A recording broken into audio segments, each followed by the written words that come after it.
Hi friends, எல்லோரும் எப்படி இருக்கீங்க? நல்லா இருக்கீங்களா? நாங்கள் ரொம்ப நல்லா இருக்கோங்க. இன்றைக்கி நம்ம பார்க்கக்கூடிய வீடியோ வந்து ஒரு சிம்பிளான லன்ச் மெனுவும் அதோட ஒரு சில விஷயங்கள் உங்களோட ஷேர் பண்ணிக்க போகிறேன்.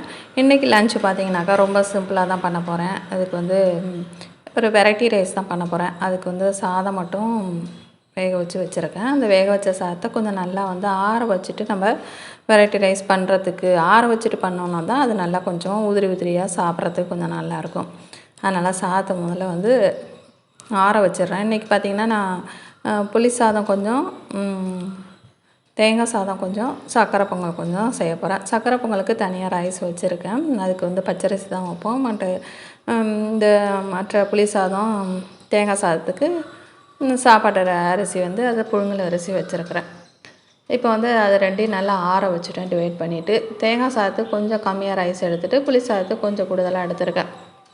ஏன்னா தேங்காய் சாதம் கொஞ்சம் சீக்கிரமாக கெட்டுடும். அதனால் மதியம் புளி சாதம் மீதி இருந்தால் கூட நம்ம நைட்டு கூட வச்சு சாப்பிட்டுக்கலாம். இப்போ தேங்காய் சாதம் வந்து ரெடி பண்ணிடலாம். அதுக்கு வந்து கொஞ்சமாக தேங்காய் எண்ணெய் 2 ஸ்பூன் அளவுக்கு எண்ணெய் சேர்த்துட்டு அது கடுகு, உளுந்தம்பருப்பு, காஞ்ச மிளகாய் சேர்த்துக்கிறேன்.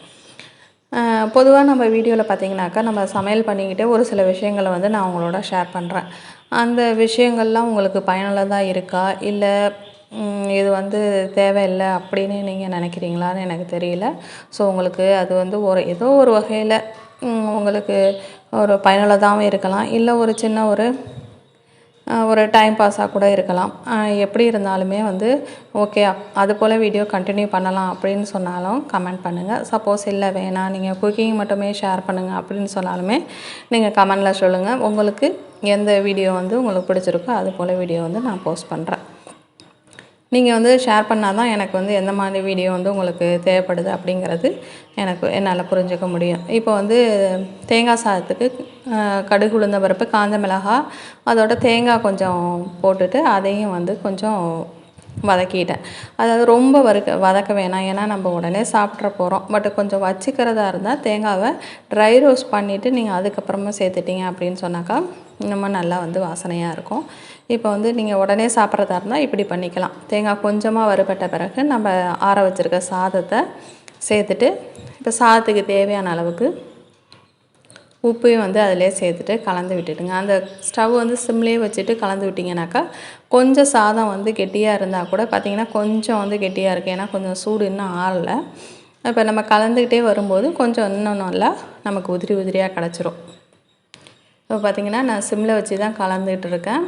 கொஞ்சம் நேரம் ஆன பிறகு நீங்கள் ஸ்டவ் ஆஃப் பண்ணிவிட்டு மேலால் மட்டும் 1 ஸ்பூன் அளவுக்கு எண்ணெய் சேர்த்துருங்க. ரொம்ப எண்ணெய் சேர்க்க வேணாம், ஏன்னா ரொம்ப சேர்த்தாலுமே ஒரு மாதிரி தேங்காய் சாதம் வந்து திகட்டுற மாதிரி ஆகிடும்.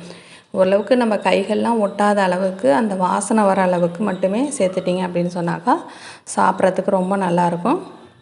ரொம்ப அதிக எண்ணெய் இல்லாமலும் இருக்கும். நான் இப்போ அந்த அளவுக்கு தான் கம்மியான அளவில் தான் எண்ணெய் சேர்த்து நான் சாதம் வந்து ரெடி பண்ணியிருக்கேன்.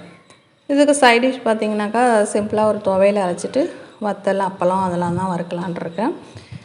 இந்த பக்கம் சர்க்கரை பொங்கல் செய்கிறதுக்கு சாதம் வச்சுருக்கேன். பாசிப்பருப்பும் சர்க்கரை பொங்கலுக்கு சேர்த்து அந்த அரிசியோடய வேக வச்சுட்டேன். தேங்காய் சாதம் ரெடி ஆகிடுச்சு. இப்போ வந்து புளி சாதம் வந்து புளிக்காய்ச்சல் ஆல்ரெடி செஞ்சது வந்து ஃப்ரிட்ஜில் இருக்குது. அதனால் அந்த புளிக்காய்ச்சல் போட்டே வந்து புளி சாதம் ரெடி பண்ண போகிறேன். துவையல் பார்த்திங்கன்னா தேங்காய் துவையல்.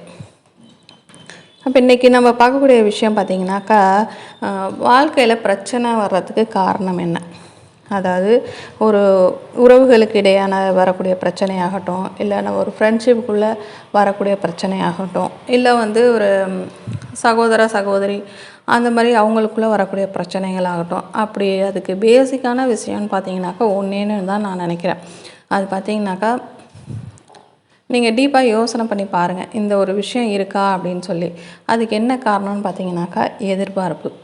அதாவது எதிர்பார்ப்பு அப்படிங்கும்போது அது வந்து பணமாவோ பொருளாவோ அப்படின்னு இருக்கணுங்கிறது மட்டும் அவசியம் கிடையாது. அதன் கூட பல விஷயங்கள் இருக்குது. அதாவது இப்போ ஒரு பெற்றோர் வந்து ஒரு குழந்தைங்கிட்ட எதுவும் எதிர்பார்ப்பாங்க அப்படின்னாக்கா நம்ம குழந்தைங்க வந்து நல்லா படிக்கணும், நல்ல ஒரு வேலைக்கு போகணும் அப்படிங்கிற ஒரு எதிர்பார்ப்பு இருக்கும். அதே அந்த குழந்தை வந்து பெற்றோர்கிட்ட இருக்கக்கூடிய எதிர்பார்ப்பு பார்த்திங்கனாக்கா நம்ம அம்மா அப்பா நம்ம எது கேட்டாலும் வாங்கி தரணும், நம்மளை நல்லபடியாக பார்த்துக்கணும் அப்படிங்கிற மாதிரி ஒரு சின்ன சின்ன விஷயங்கள் இருக்கும். அதுவும் வந்து ஒரு வகையான எதிர்பார்ப்பு தான். அதெல்லாம் வந்து பேசிக்கான எதிர்பார்ப்பு. பட் இது வந்து தப்பு சொல்ல கிடையாது. பட் அதே மாதிரி நம்ம ஒரு ஃபினான்ஷியலாக நம்ம ஒரு உறவுகள்கிட்ட நம்ம எதிர்பார்க்குறோன்னாலும் ஓகே, ஒருத்தருக்கு ஒருத்தர் உதவி பண்ணிக்கணுங்கிறது அந்த காலத்துலேருந்து நமக்கு சொல்லி கொடுத்தது தான். அதுலேயும் தப்பு இல்லை. பட் அது கொஞ்சம் எக்ஸ்ட்ரீம் ஆகும்போது தான் நமக்கு வருத்தமோ ஒரு மனக்கசப்போ வருது அப்படிங்கிறது எனக்கு தோணுது. பட் எப்படி உங்களுக்கு இது சரின்னு படுதா இல்லை தப்பா அப்படின்னு சொல்லி தப்பாக இருந்தாலும் கமெண்டில் சொல்லுங்கள். இல்லை சரின்னு உங்களுக்கு பட்டாலுமே கமெண்டில் சொல்லுங்கள். வேறு பார்த்திங்கனாக்கா இந்த முக்கியத்துவம், அது அந்த ப்ரிஃபரன்ஸ் சொல்லுவாங்கள்ல, அது இப்போ நான் ஒருத்தர் ஒரு ஃப்ரெண்ட்ஸ் ஒரு அட்வைஸ் சொல்கிறான்னா அதை நம்ம கேட்கல அப்படின்னு சொல்லும்போது, சரி நம்ம சொன்னால் அவன் கேட்கல அப்படின்னு அப்படி வரக்கூடிய ஒரு மனக்கசப்பு அது உறவுகளுக்கிட்லேயும் வரலாம். இல்லை நம்ம அக்கம் பக்கம் வீடுகளில் உள்ள அந்த போலையும் வரலாம். இதுவும் ஒரு ரீசன்.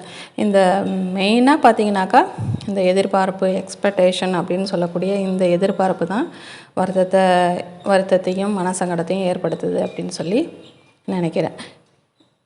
ஓகே, இப்போ நம்ம மேக்ஸிமம் சமையல் எல்லாமே முடிச்சாச்சு. தேங்காய் சாதம் ரெடி ஆகிடுச்சு. புளி சாதமும் புளி காய்ச்சல் போட்டு கிளறி ரெடி பண்ணிட்டேன். இப்போ வத்தலோட கொஞ்சம் அப்பளமும் சேர்த்து வறுத்துக்கிறேன். அப்பளம் பசங்களுக்கு கொஞ்சம் பிடிக்குங்கிறதுனால அப்பளமும் நான் சேர்த்து வறுத்துக்கிறேன். இதோட கொத்தரை வத்தல் பார்த்திங்கனாக்கா நம்ம வீட்டிலையே செஞ்சது தான். ஆல்ரெடி எப்படி கொத்தரை வத்தல் செய்கிறது அப்படின்னு சொல்லிடலாம். நம்ம சேனல்லேயே வீடியோஸ் இருக்குது. நீங்கள் தேவைப்பட்டதுன்னா செக் பண்ணி பாருங்கள். அதோட முக்கியமான விஷயம், நம்ம சேனல் நீங்கள் இது வரைக்கும் சப்ஸ்கிரைப் பண்ணாமல் பார்த்துட்டு இருந்தீங்க அப்படின்னு சொன்னாக்கா மறக்காமல் சப்ஸ்கிரைப் பண்ணி வச்சுங்க. வீடியோ உங்களுக்கு பிடிச்சிருந்தது அப்படின்னு சொன்னாக்கா, இல்லை ஒரு வகையில் ஏதோ ஒரு வகையில் உபயோகமாக இருக்குது அப்படின்னு சொல்லி நினச்சிங்க அப்படின்னு சொன்னாக்கா, உங்களுக்கு ரிலேட்டிவ்ஸ்க்கோ உங்கள் ஃப்ரெண்ட்ஸுக்கோ யாருக்காக தேவைப்பட்டாலும் ஷேர் பண்ணியும் விடுங்க. இப்போ சக்கரை பொங்கலும் ரெடி. நமக்கு சாப்பாடு மோரோவர் எல்லாமே ரெடி ஆகிடுச்சு. பார்த்திங்கனாக்கா இதில் சக்கரை பொங்கல் எடுத்து வச்சுருக்கிறேன். இங்கே புளி சாதம், அதோட தேங்காய் சாதம், துவையல், வத்தல், அப்பளம், கொத்தரை வத்தல். அவ்வளோதாங்க இன்றைக்கி லஞ்ச். வீடியோ பிடிச்சிருந்துன்னா மறக்காமல் லைக் பண்ணிவிடுங்க. உங்களோட லைக்ஸ் அண்ட் கமெண்ட்ஸ் தான் எனக்கு ஒரு மோட்டிவேஷனாக இருக்கும். இதே போல் வீடியோஸ் உங்களுக்கு வேணும் அப்படின்னு சொன்னாலும் கண்டிப்பாக கமெண்ட் பண்ணுங்கள். நம்மளுடைய பழைய வீடியோஸும் நீங்கள் செக் பண்ணி பார்த்துட்டு உங்களோட கருத்துக்களை ஷேர் பண்ணுங்கள். நெக்ஸ்ட் வீடியோவில் மீட் பண்ணுறேன். தேங்க்யூ.